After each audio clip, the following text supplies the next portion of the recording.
आप सभी कैसे हैं? मैं आशा करता हूँ आप सभी अच्छे होंगे और अपनी पढ़ाई कर रहे होंगे। आज हम फिर एक नए वीडियो के साथ यहाँ पर आ चुके हैं। आज की क्लास में हम लोग डिस्कस करेंगे जियोग्राफी की अगली क्लास पर। जैसा कि अभी तक हम एक 21 क्लास कर चुके हैं, ये हमारी जियोग्राफी की 22वीं क्लास रहेगी। ठीक है, इस क्लास पर हम लोग पीपीटी के द्वारा सारा कुछ डिस्कस करेंगे, क्योंकि अभी तक हमने जो है समझ लिया था, कॉन्सेप्ट समझ लिया था, कौन से प्लेट्यू में कौन सी मृदा होती है, मतलब मिट्टी होती है, उस मिट्टी से कौन सी वनस्पति निकलती है, कैसी वर्षा होती है और उसका अपवाह तंत्र कैसा है, संरचना कैसी है, वहाँ की कौन सी चट्टानें पाई जाती हैं। सारा कुछ हमने पिछली क्लास पे डिस्कस किया था, जो कि 21 थी। ठीक है, इस पर हम लोग आज पीपीटी के द्वारा सारी चीज़ें जानेंगे कि उसमें कौन कौन से फैक्ट्स हैं। ठीक है ना, मतलब कॉन्सेप्ट तो मैंने 21 क्लास में समझाया था आपको, सारा कुछ समझाया था, विद मैप के द्वारा समझाया था। लेकिन अब जो है हम लोग इस पीपीटी के द्वारा देखेंगे कि इंपॉर्टेंट फैक्ट कौन कौन से हैं, कौन कौन से एग्ज़ाम में, उसमें भी इंपॉर्टेंट फैक्ट मैंने बताए थे, लेकिन इसमें डायरेक्टली इंपॉर्टेंट फैक्ट दिए गए हैं। ठीक है, तो इसको भी आप दिमाग से ध्यान से देख लीजिएगा। आपके दोनों कॉन्सेप्ट मिलके, जो पिछली वाली क्लास थी, ये वाली दोनों क्लास मिलके आपको सारी चीज़ें क्रिस्टल क्लियर हो जाएंगी। कभी भी आप भूलेंगे नहीं इसको, और एग्ज़ाम में 100% करके आएंगे, आपको कोई डाउट नहीं रहेगा। ठीक है, तो चलिए आज के वीडियो को स्टार्ट करते हैं। लेकिन वीडियो को स्टार्ट करने से पहले आज के मोटिवेशन थॉट पर डिस्कस करेंगे, इसके बाद फिर जो हम लोग वीडियो को अपनी स्टार्ट करेंगे। तो जैसा कि एक पाइथागोरस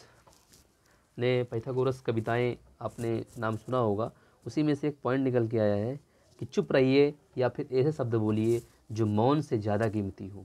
हमेशा आपको बोलते नहीं रहना है, कभी आपको मौका मिले आप, कुछ होते हैं बड़बड़ाने वाले शब्द नहीं होते कि आप जहाँ नहीं वहाँ बोलने लगते हैं, तब वहाँ आपकी वैल्यू नहीं रहती है। मतलब आप शांत रहिए, या तो फिर ऐसे शब्द बोलिए कि जो आप मौन थे उससे ज़्यादा कीमती हो। मतलब इस जो ये हमने पंक्ति कही है, इसका एक बहुत बड़ा इंपॉर्टेंट रोल है। इससे अपनी ज़िंदगी पर आप इसको सोचिए।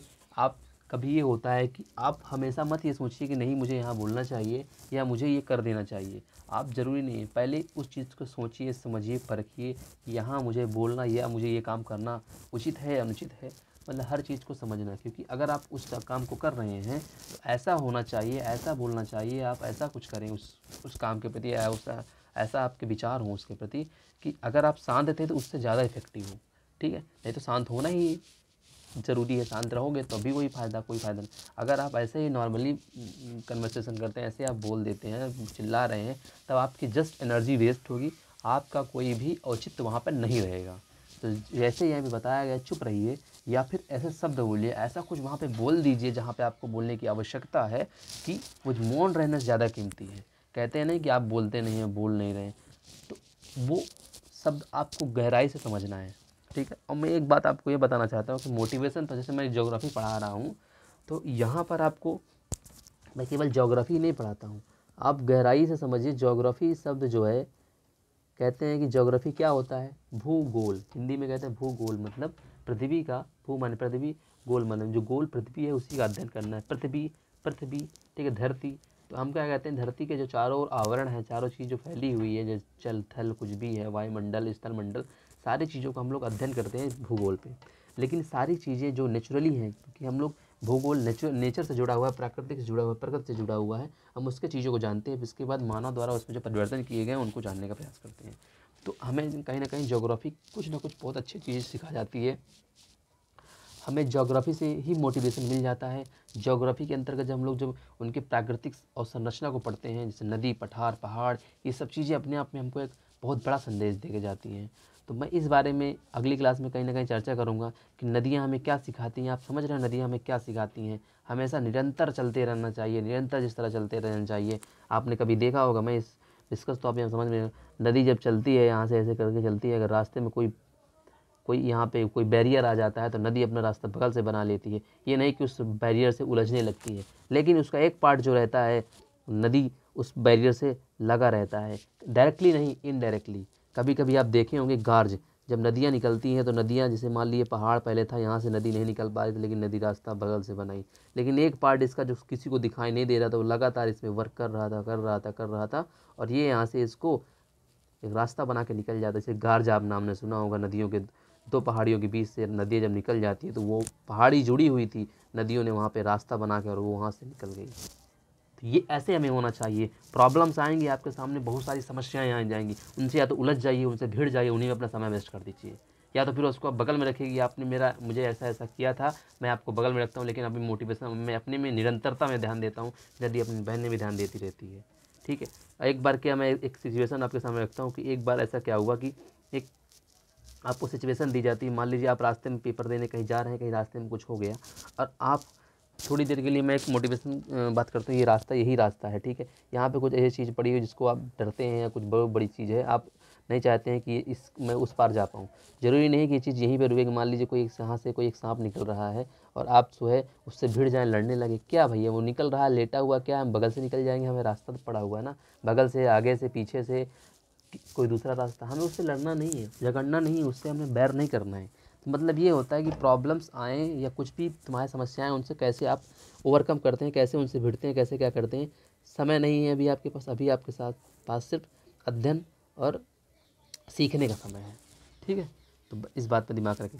तो मेरा मतलब रहता था बच्चों कि आपको थोड़ा सा कुछ नया सिखा के जाऊँ, हर क्लास में आपको कुछ बेस्ट दे के जाऊँ। तो मैं आशा करता हूँ कि आपको इस क्लास में जो पाइथागोरस की कविताएं थी उनमें आपको समझ में आया होगा कि चुप रहना है, हमेशा आपको बोलना नहीं है, हर जगह नहीं बोलना, जहाँ आवश्यकता वहीं बोलना है, और ऐसा बोलना है कि दूसरा वाला शांत हो जाए और वो लगे कि लड़का अभी तक बोल नहीं रहा था, बोला तो ऐसा बोला कि 4 लोग आपको देख रहे हैं। ये इंपॉर्टेंट होना चाहिए। और तब कब बोल पाएंगे ऐसे शब्द, कब उपयोग, जब आप अध्ययन करेंगे, गहन अध्ययन करेंगे, पढ़ाई लिखाई करेंगे, अच्छा ज्ञान हासिल करेंगे, ऐसे शब्दों को अपने अंदर भर लेंगे, ऐसे विचारों को अपने अंदर गहन कर लेंगे, उतार लेंगे, तब आपको पता चलेगा कि नहीं होता क्या है आखिर में। एक आम आदमी बोलता है और एक आदमी जो पढ़ा लिखा है और जो क्या कहते हैं काफ़ी उसके पास एक्सपीरियंस है, वो बोलता है जाके, तो शब्द देखिए, वाणी किसकी भी निकल रही, एनर्जी उसकी भी इतने लगती है, वो बहुत चिल्ला के बोल देता है, वाह खा पी के आया, वो एक ऐसा शब्द बोल देता है जिससे सारा कुछ उसी को देखने लगते हैं, सुनने लगते हैं। क्यों ऐसा होता है, आपने कभी सोचा है? उसके शब्दों में ताकत कहाँ से आई है? पैदा होते शब्दों में ताकत नहीं आ गई, उसने समाज ज्वाइन किया, उसने लोगों को समझा, उसने पढ़ाई की, उसने सब कई सारी बुक्स पढ़ी, कई सारे शब्दों को सीखा, समझा, उनका अर्थ जाना, तब जाके वह शब्दों को, ऐसे वाणी को वहाँ पर बोल रहा है, ऐसे विचारों को वहाँ पर रख रहा है। तो आप इस बात को दिमाग में रखिएगा, ठीक है ना। पढ़ाई ही हर चीज़ का आधार है, पढ़ाई ही हर चीज़ को हमसे जोड़ती है। मैं नहीं बोलता, कुछ लोग बोलते हैं कि नहीं वो पढ़ा नहीं है लेकिन उसको सामाजिक ज्ञान बहुत है, मैं मानता हूँ, लेकिन उसने इस चीज़ को समझा है, गहराई समझा है, तो इस बात को भी दिमाग में आपको रखनी है, ठीक है। तो मैं अब आके अपने टॉपिक पर डिस्कस कर, तो हम लोग आगे बढ़ते हैं और आज की क्लास को जो है देखते हैं। तो मैं जैसा आपको दोस्तों बता रहा था, चलिए दोस्तों मैं समाप्त के द्वारा आपको इधर बताने का प्रयास करता हूँ कि आखिर ये चीज़ें होती कौन कौन सी हैं। तो यहाँ पे मैं प्लेटिव के बारे में जो आपको बताऊँगा पीपीटी के द्वारा, उसमें आप समझिएगा कि पहले मैंने यहाँ पे मैंने क्या आपको बताया था। सबसे पहले मैंने यहाँ पे मेघालय शिलोंग प्लेट्यू के बारे में डिस्कस किया था, फिर छोटा नागपुर प्लेट्यू के बारे में डिस्कस किया था, फिर बुंदेलखंड गया था, बघेलखंड गया था, फिर बुंदेलखंड, मालवा बुंदेलखंड, बघेलखंड, इन प्लेट्यू के बारे में मैंने यहाँ पे डिस्कस किया था। ऐसे यहाँ पे आप देख सकते हैं, ठीक है। फिर यहाँ पे मारवाड़ प्लेट्यू के बारे में मैंने बताया था यहाँ पे। फिर यहाँ पे दंडकारण्य प्लेट्यू के बारे में डिस्कस किया था। फिर हम तेलंगाना प्लेट्यू पे आए थे, कर्नाटका प्लेट्यू पे आए थे, डेक्कन ट्रैप को भी पढ़े थे। इसके बाद यहाँ पे महाराष्ट्र प्लेट्यू को भी हमने पढ़े थे। इन सारे प्लेट्यू को हम लोग 1 बाय 1 इनके लोकेशन, पोजीशन, सारा कुछ हम लोग ने इसके बारे में जान लिया था। तो मैं ऐसा करता हूँ कि आपको जो मैंने पिछली क्लासों में बताया नहीं देखा तो आप जाके वहाँ पे देख लीजिएगा, ठीक है। तो आपको बहुत अच्छा लगा होगा और बहुत अच्छे समझ में आ गया होगा। चलिए आगे बढ़ते हैं और आज की क्लास को जो है, आज का जो बेस्ट क्लास है उसको हम लोग स्टार्ट करते हैं और डिस्कस करते हैं, ठीक है दोस्तों। तो आइए हम लोग आज की क्लास को जो है स्टार्ट करते हैं। तो प्लेट्यू के बारे में जो मैंने बताया था, ये सारी चीज़ें मैंने एक बार आपको दिखा दी थी पीपीटी के द्वारा, आप समझिएगा। वर्गीकरण, परिचय, विशेषताएं, सारा हम लोग डिस्कस कर लिए थे। और अब ये बात करते हैं कि प्रायद्वीप क्या होता है, 3 ओर से जल से घिरा हुआ होता है। मैंने पेनिनसुला के बारे में आपको डीप में बताया था। विश्व का सबसे बड़ा प्रायद्वीप क्या है, अरब प्रायद्वीप, इस बारे में भी हमने डिस्कस किया हुआ था, जो कि ये अरब द्वीप, यहाँ पे अरब प्रायद्वीप आपको देखने को मिल रहा होगा। चलिए ठीक है, आगे बढ़ते हैं और आगे बात करते हैं कुछ अन्य महत्वपूर्ण पॉइंट पर, ठीक है। भारत का जो प्रायद्वीप होता है 3 ओर जल से घिरा होता है, लगभग इसकी त्रिकोणीय आकृति होती है, ऐसे करके 3 ओर से जल से घिरा है। तो भारत का प्रायद्वीप त्रिकोणीय आकृति का है। इसका क्षेत्रफल 16 लाख वर्ग किलोमीटर, ऊंचाई इसकी 600-900 किलोमीटर है, 600 से 900 किलोमीटर है। मैं इसलिए थोड़ा जल्दी बता रहा हूँ क्योंकि मैंने इस बारे में डिस्कस कर दिया था पिछली वाली क्लास में। उत्तर से पूर्व की ओर इसका ढाल है और दक्षिण में इसका पश्चिम से पूर्व की ओर इसका ढाल मिलेगा, याद रखिएगा। उत्तर में इसका उत्तर से पूर्व की ओर ढाल रहेगा, उत्तर से पूर्व की ओर रहेगा, और पश्चिम में क्या रहेगा, दक्षिण भाग में जाएंगे तो पश्चिम से पूर्व की ओर इसका ढाल देखने को ऐसे करके मिलेगा ये, ठीक है, ऐसे करके, ठीक है। नर्मदा नदी 22 डिग्री उत्तर अक्षांश द्वारा इसका विभाजन कर देती, मतलब दो नर्मदा नदी के द्वारा, जब यहाँ से निकलती नर्मदा नदी, इसके द्वारा क्या है, उत्तरी भाग और दक्षिणी भाग का विभाजन कर दिया जाता है। किस डिग्री के द्वारा, 22 डिग्री के द्वारा। ठीक है, इस बात को दिमाग में रखना, 22 डिग्री उत्तरी अक्षांश द्वारा इनका विभाजन कर दिया जाता है। ठीक है, उत्तरी भाग और दक्षिणी भाग का। ठीक है, उच्च भूमि और दक्कन का पठार, इसमें भी हम लोग अभी डिस्कस करेंगे। ठीक है, आगे बढ़ते हैं, उसके निर्माण की बात करते हैं। तो ये प्राचीन गोंडवाना लैंड भूमि का भूखंड है, प्राचीनतम भूभाग है, जो कि दक्कन टाइप हम लोग पढ़ने वाले हैं, जो कि इंडियन प्लेट्यू का, इंडियन पेनिनसुला के बारे में पढ़ेंगे। ये प्राचीन भूखंड का गोंडवाना लैंड का भाग है। अफवाह के दौरान ज्वालामुखी उद्भेदन से इसकी उत्पत्ति हुई थी। इसमें चट्टानें कैसी आग्नेय और रूपांतरित करके इसमें चट्टानें पाई जाती हैं। ठीक है, इसमें ज्वालामुखी दरारी उद्भेदन द्वारा इसका उत्पत्ति हुई थी। आप यहाँ पे मैंने बताया था कि बेसाल्ट, आग्नेय चट्टानें और काली मिट्टी यहाँ पे क्यों पाई जाती है, क्योंकि ये ज्वालामुखी उद्भेदन द्वारा जो लावा निकलता है वो कैसा होता है, वो जो लावा रहता है उसमें जो है क्या रहता है बच्चे, उसमें काली मिट्टी रहती है। ठीक है, लावा जो मैग्मा अंदर से बाहर आता है वो लावा बनता है, उसमें काली मिट्टी रहती है। उसमें से कौन कौन सी मैग्मा में इग्नियस रॉक बनती है, सेडिमेंट्री रॉक बनती है, ये सेडिमेंट और मेटामॉर्फिक रॉक। भूकंप व ज्वालामुखी की दृष्टि से शांत क्षेत्र है ये। ठीक, अब ये क्या है, शांत क्षेत्र है, ये बात में दिमाग में आपको रखनी है कि अब ये शांत क्षेत्र है। ठीक है ना, इसमें कौन कौन से स्थलीय कृतियों का निर्माण हुआ है। जब ये ज्वालामुखी उद्भेदन हुआ तो पर्वत बने, पठार बने, दर्रे बने, भ्रंश बने, बीहड़ बने, ये सारी चीज़ें इंट्रेंस्ड बने, ये सारी चीज़ें यहाँ पे ये स्थलाकृतियाँ बनी थी। ठीक है ना, इस बात को दिमाग में आपको रखनी है। ठीक है, वर्गीकरण मैंने बता दिया था कि कैसा कैसा वर्गीकरण है इसमें। ठीक है, वर्गीकरण में इसमें हमने प्रायद्वीप प्रमुख पठार के बारे में डिस्कस पूरा कर लिया था। प्रमुख पर्वत जो बचे हैं उनके बारे में हम वो डिस्कस करने, ये पूरे पर्वत आते हैं, जो अरावली, विंध्याचल, सतपूर्णा, पश्चिमी घाट, पूर्वी घाट, गिर, गारो, घास जयंतिया और नीलगिरी, ये पर्वतों के बारे में हम लोग डिस्कस करेंगे अगली क्लास में। लेकिन अभी जो है हम पीपीटी के द्वारा इनको जान लेते हैं कि दक्कन का पठार क्या होता है, रायलसीमा का, मालवा का, बुंदेलखंड का, बघेलखंड का, छोटा नागपुर, हजारीबाग का पठार, दंडकारण्य मेघालय और रीवा का पठार, रीवा पन्ना का पठार। ठीक, अब मैं बात करूँगा यहाँ पे कि यहाँ पर मध्य भूमि, कठियावाड़ और दक्कन का पठार। प्रायद्वीपीय पठार में 3 भाग होते हैं। तो मध्य उच्च भूमि, जो मध्य उच्च भूमि में मध्य पठार आता है, मध्य पठार आता है, और ये पूर्वी पठार आता है। तो मध्य पठार में आएगा मेवाड़, मालवा, बुंदेलखंड, रीवा पन्ना का पठार, और पूर्वी पठार में आएगा छोटा नागपुर, मेघालय, दंडकारण्य और बघेलखंड का पठार आएगा, जो कि पूर्वी भाग में आपको देखने को ऐसे यहाँ पूर्वी तरफ मिलेगा। ठीक है ना, पूर्वी तरफ आपको मिलेगा। और यहीं पे हम आपको बताएंगे कि ये दक्कन के पठार में कर्नाटक का पठार आता है, महाराष्ट्र का पठार आता है, तेलंगाना का पठार आता है और रायलसीमा का पठार आता है। कहाँ पे, दक्कन के पठार में आता है। ठीक है, तो इस बारे में भी अब हमने पिछली वाली क्लास में आपको बताया था। ये पीपीटी के द्वारा अभी मैप की तरह इसको जान चुके हैं इस तरह इसके बारे में। अब मालवा के पठार में हम लोग पहले डिस्कस करेंगे कि है क्या है। ये अरावली बिंद श्रेणी से के मध्य में है। ठीक है, हमने इस बारे में बताया था कि मालवा जो है अरावली और बिंद श्रेणी के मध्य में मुख्य, इसका मेन डिटेल में क्या, मध्य प्रदेश में इसका मुख्य विस्तार है। नदियाँ इसमें बेतवा और चंबल, पार्वती निकलती हैं नदियाँ इसमें। ठीक है ना, ये नदियाँ निकलती हैं जो कि बीहड़ का निर्माण करती हैं। चंबल नदी का मुख्य नाम आता है। ठीक है, चंबल नदी का मुख्य नाम आता है। निर्माण इसका कब हुआ था, क्रिटेशियस युग में हुआ था, दरारी उद्भेदन के द्वारा इसका निर्माण हुआ था। इस बात को आपको समझना है कि किस युग में हुआ था, क्रिटेशियस युग में। कैसे हुआ था, दरारी ज्वालामुखी उद्भेदन के द्वारा। इसमें से क्या हुआ, बेसाल्टिक चट्टानें बनी जिनका अपरदन हुआ, इरोजन हुआ, मतलब इरोजन मतलब पर्वत पठारों का इरोजन हुआ, नदी द्वारा, नदियों द्वारा और वायु द्वारा सब। फिर से काली मिट्टी काली मिट्टी जो इसमें से अपरदन से काली मिट्टी, जैसे मान लीजिए पर्वत पठार बन गया। ठीक है, पर्वत पठार बन गया, उसका इरोजन हुआ, क्षण क्षण के नीचे आ गए, यहाँ पे जम गई है, तो ये हो गई काली मिट्टी। अब ये काली मिट्टी बच्चे हो गई, तो काली मिट्टी की एक परत जम गई। मान लीजिए पहले यहाँ लाल मिट्टी थी, अब यहाँ पे इरोजन होकर द्वारा मतलब पर्वत पठार बगल में थे, ये पर्वत पठार थे, इनका इरोजन हुआ, अपरदन हुआ, तो यहाँ पे एक लेयर, नई लेयर आ गई, यहाँ पे ऐसे करके एक नई लेयर आ गई। ठीक है, एक यहाँ पे नई लेयर आ गई, वो लेयर क्या है, काली मिट्टी की लेयर है। ठीक है बच्चे, काली मिट्टी की लेयर है। तो पहले इसमें उत्पादकता कम थी, लेकिन काली मिट्टी की लेयर से इरोजन से यहाँ पे एक लेयर चल गई, नई लेयर, तो जिससे वहाँ पे काली मिट्टी हो गई। तो काली मिट्टी के द्वारा कपास की खेती और गन्ने की खेती के लिए बहुत इंपॉर्टेंट है, तो वो वहाँ पे उसका जो है इंपॉर्टेंस बढ़ गया, पहले इंपॉर्टेंस नहीं था। कभी कभी देखा होगा बीहड़ ज़मीन पड़ी रहती है, उसका कोई उपयोग नहीं रहता, लेकिन उसमें कई प्रक्रियाओं के द्वारा उसको जो है उपयोगी बना लिया जाता है, कल्टीवेशन बना लिया। कल्टीवेशन मतलब प्रोडक्शन के लिए जैविक बायोटिक प्रोसेस की द्वारा उसको उपयोगी बना लिया जाता है। इस बात को भी आपको समझना है बच्चों। ठीक है, अब मेवाड़ के पठार के बारे में डिस्कस करूँगा। मालवा का होगा, राजस्थान और मध्य प्रदेश में मेवाड़ का पठार। ठीक है, मालवा का पठार था, ये क्या था, ये अरावली, ये भी बिंद श्रेणी के मध्य था, राजस्थान, ये अरावली और मालवा पठार।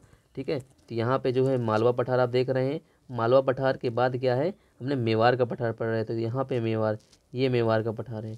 ठीक है, तो मालवा तो एमपी में था सबसे ज़्यादा, मैंने क्या बताया था, मालवा कहाँ पे सबसे ज़्यादा है, मुख्य विस्तार इसका एमपी में है मालवा का। ठीक है ना। अब मेवाड़ की बात होती है तो मेवाड़, ये ऊपर वाला मेवाड़ है, ये मेवाड़ हो गया, ये मेवाड़ है। तो मेवाड़ क्या है, अरावली और मालवा पठार के मध्य में है। तो अरावली और मालवा पठार के इसका मध्य में विस्तार है।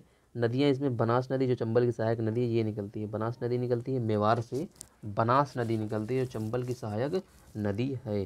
ठीक है ना, इस बात को दिमाग में आपको रखनी है।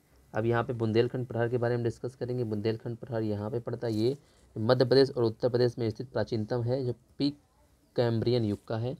ठीक है, उसमें क्या बताया था मैंने, इसका विस्तार कहाँ कहाँ पे है, इसका विस्तार मैंने बताया था आपको कि राजस्थान मध्य प्रदेश में। ठीक है ना, इसका विस्तार कहाँ पे आपको मिलेगा, विंध्याचल और ग्वालियर पठार के मध्य में है। बेतवा केन सिंध नदियाँ निकलती हैं। ठीक है ना, तो वहाँ पे चंबल नदियाँ निकलती हैं, यहाँ पे बेतवा केन सिंध नदियाँ निकलती हैं, इसमें बनास नदी निकलती है, प्रमुख याद रखिएगा। ठीक है, अब बेतवा केन सिंध नदी निकलती है, बेतवा केन सिंध नदी निकलती है। प्राचीनतम आर्गन चट्टानें हैं, जिसमें नीस और ग्रेनाइट आती है। ठीक है, इनका पर्दन हुआ, इरोजन हुआ, लाल मिट्टी बनी। ठीक है, तो आर्कियन क्रम की चट्टानों से किस प्रकार की मिट्टी बनी, लाल मिट्टी, क्योंकि आर्कियन क्रम की चट्टानें जो थी पर्वतों में वो लाल रंग की थी, इसलिए यहाँ पे लाल मिट्टी का क्षेत्र पाया जाता है। कहाँ पे, बुंदेलखंड क्षेत्र में, इसलिए यहाँ पे ज़्यादा पैदावार नहीं होती। लाल और पीली मिट्टी के क्षेत्र में मोटे अनाज ज़्यादा होते हैं, मैंने पिछली क्लास में बताया था, और इसमें से ज़्यादा पैदावार मोटे अनाजों की होती है, जैसे गेहूँ, बाजरा, मक्का, ऐसे। ठीक है ना, तो याद रखिएगा। तो यहाँ पे बेतवा केन सिंध यहाँ नदियाँ निकलती हैं, विंध्याचल ग्वालियर पर्वत के मध्य में स्थित है। अब छोटा नागपुर पठार के बारे में मैंने बताया था, लेकिन फिर से बताता हूँ कि मुख्य रूप से झारखंड में है, लेकिन बिहार, WB मतलब वेस्ट बंगाल, छत्तीसगढ़, उड़ीसा में भी इसका विस्तार देखने को मिलता है, लेकिन मुख्य रूप से झारखंड में है छोटा नागपुर। खनिज से समृद्ध है, इसीलिए भारत का रूट प्रदेश कहते हैं, इंडियाज रूट प्रदेश कहते हैं। ठीक है, क्योंकि यहाँ पे जो है धारवाड़ खंड की चट्टानें पाई जाती हैं, लौह अयस्क, कोयला, रानीगंज, धनबाद और मैग्नीज के यहाँ पे भंडार हैं। ठीक है, नदियाँ यहाँ से कौन सी निकलती है, दामोदर और स्वर्णरेखा नदी निकलती है, जो कि दामोदर नदी जो होती है भ्रंश घाटी रिफ्ट वैली से होकर बहती है। ठीक है ना, दामोदर नदी महानदी कोयला पट्टी में, मतलब यहाँ पे इसका विस्तार देखने को मिलता है। स्वर्णरेखा हुंड्रू जलप्रपात बनाती है। स्वर्णरेखा कौन सी नदी बनाती है, हुंड्रू जलप्रपात। पूछता है कि हुंड्रू जलप्रपात किस नदी पर बना हुआ है, तो वो स्वर्णरेखा नदी पर बना हुआ है। इस बात को समझना है आपको। दामोदर नदी कहाँ से बहती है, भ्रंश घाटी से बहती है, इसको समझना है आपको। ठीक है ना, ये बात याद है। चट्टानें ग्रेनाइट नीस की पाई जाती हैं। ठीक है, जमशेदपुर जो कि भारत का स्टील सिटी कहलाता है, भारत का क्या कहलाता है, स्टील सिटी कहलाता है। भारत का पिट्सबर्ग भी कहलाता है जमशेदपुर, जो कि झारखंड में है, झारखंड में पड़ेगा आपको।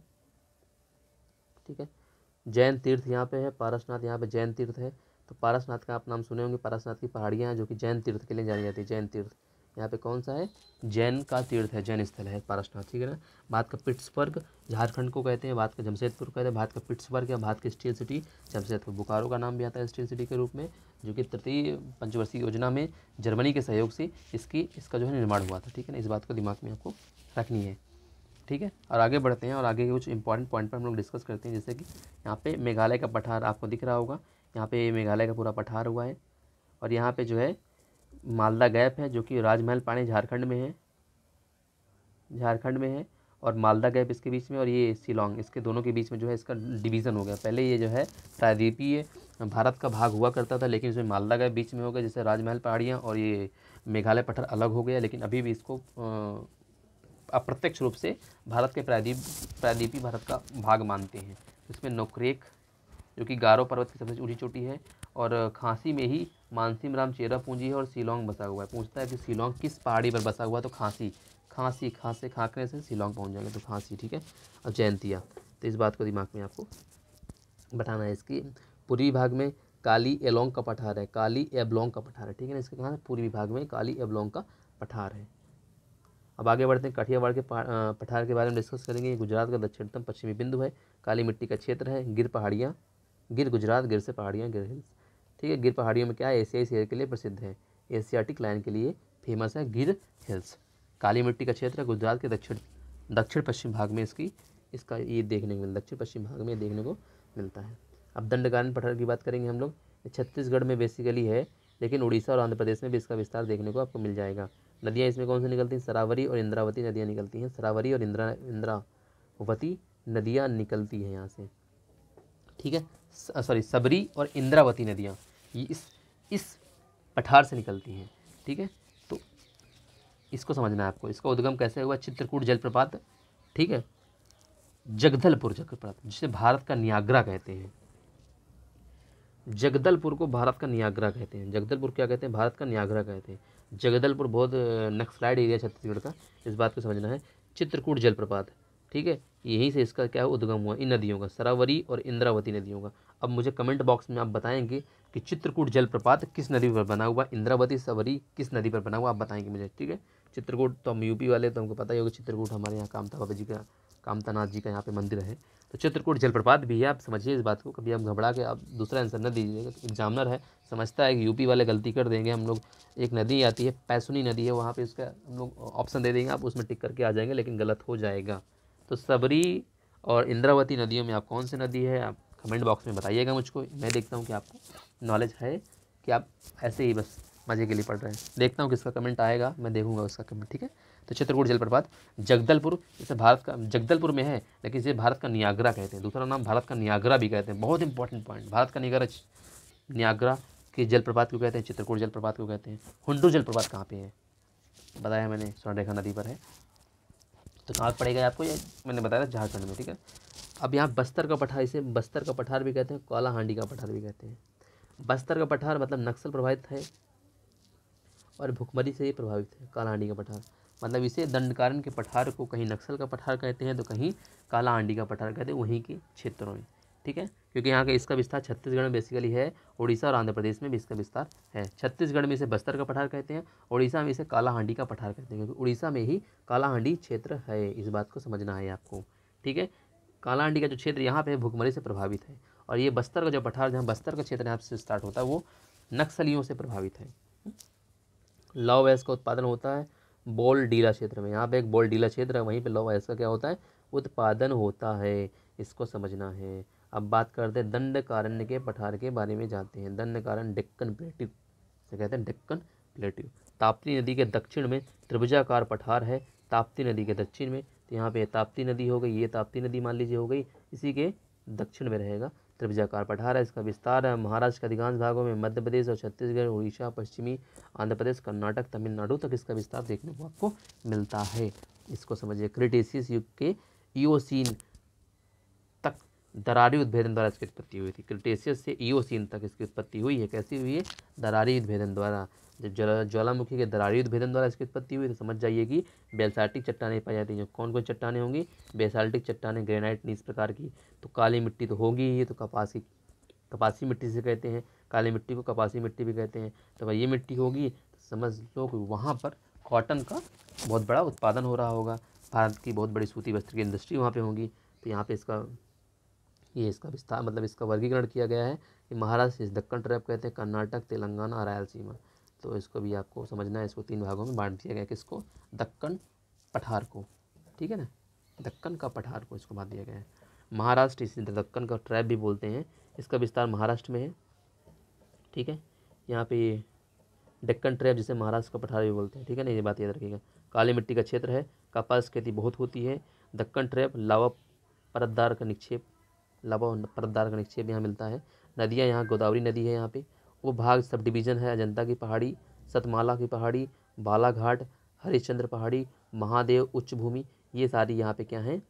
सब डिवीज़न है इसका। तो अजंता की पहाड़ी, बालाघाट की पहाड़ी, हरिश्चंद्र पहाड़ी, सारी चीज़ें वहाँ पे आपको देखने को मिलेंगी। ठीक है ना, यहाँ पे दक्कन ट्रैप जो आपको दिख रहा है, ये मिनट, ये ठीक है। तो यहाँ पे आपको समझ जाइए कि दक्कन ट्रैप महाराष्ट्र के अंतर्गत आता है। लावादार परतदार निक्षेप है। दक्कन ट्रैप क्या है? लावादार परतदार निक्षेप है। आगे बात करेंगे कर्नाटक के पठार के बारे में। ये दक्कन के पठार का कर्नाटक में स्थित भाग, तो कर्नाटक में स्थित भाग है, तो इसलिए कर्नाटक का पठार कह दिए। दक्कन का पठार है लेकिन कर्नाटक में स्थित है, तो इसे कर्नाटक का पठार कह दिए हैं। कर्नाटक पठार का पश्चिमी भाग इसके अंतर्गत आता है। ठीक है, कर्नाटक पठार का दक्षिणी भाग मालनाड कहलाता है। पश्चिमी भाग रहेगा ऐसे करके, तो जब इसका पश्चिमी भाग रहेगा वो क्या कहलाएगा? मालनाड कहलाएगा। ठीक है, नदियाँ कृष्णा, तुंगभद्रा, कावेरी, शरावती नदी पर जोग जलप्रपात है। ठीक है, शरावती नदी पर जोग जलप्रपात, जिसे गारसोप्पा भी कहते हैं, गारसोप्पा जलप्रपात। इसे गारसोप्पा भी बोलते हैं। इस बात को समझिएगा, गारसोप्पा भी बोलते हैं। ठीक है। वराही नदी है जिसे कुंचिकल जलप्रपात है। वराही नदी है कर्नाटका में ही, जिसे कुंचिकल जलप्रपात है। शरावती नदी पर जोग जलप्रपात या गारसोप्पा जलप्रपात है। ठीक है। तो चित्रकूट जलप्रपात बताइएगा आप, जिसे भारत का न्यागरा कहते हैं, किस नदी पर है? शरावती या सबरी या इंद्रावती? ठीक है। यहाँ पे आपको बताना है। चोटियाँ कौन कौन सी हैं यहाँ पे? तो मुलानगिरी सर्वोच्च चोटी है यहाँ की, मुलानगिरी, याद रखिएगा। कर्नाटक का सबसे सर्वोच्च चोटी कौन से? मुलानगिरी।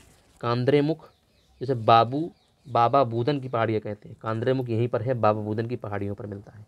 तो पूछता है कि बाबा बूदन की पहाड़ियाँ, आता है प्रश्न में कि कहाँ पर है? कर्नाटका में विस्तार मिलेगा, जिसी में कांद्रेमुख है। कांद्रेमुख किसके लिए फेमस है? बहुत बार आता है। कांद्रेमुख लौह अयस्क जापान के निर्यात करता है।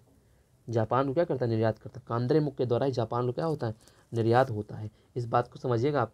यहाँ पे कांद्रेमुख है, यहाँ से ऐसे करके जापान को निर्यात होता है। इसको समझने की बहुत ज़रूरत है आपको।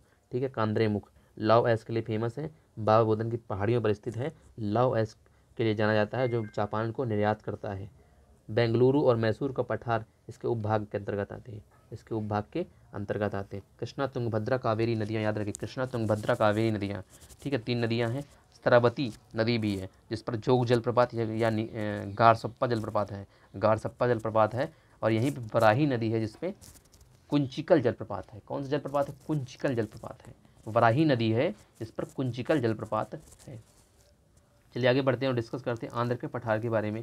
ठीक है। और कुछ इंपॉर्टेंट पॉइंट को डिस्कस करते हुए आगे बढ़ेंगे। आंध्र का पठार है।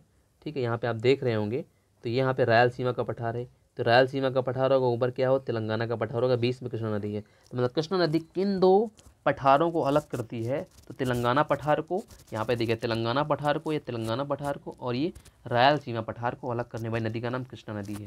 ठीक है। कृष्णा कावेरी तुंगभद्रा भी मैंने पढ़ा था, कहाँ पे पठार में? कर्नाटक के पठार में।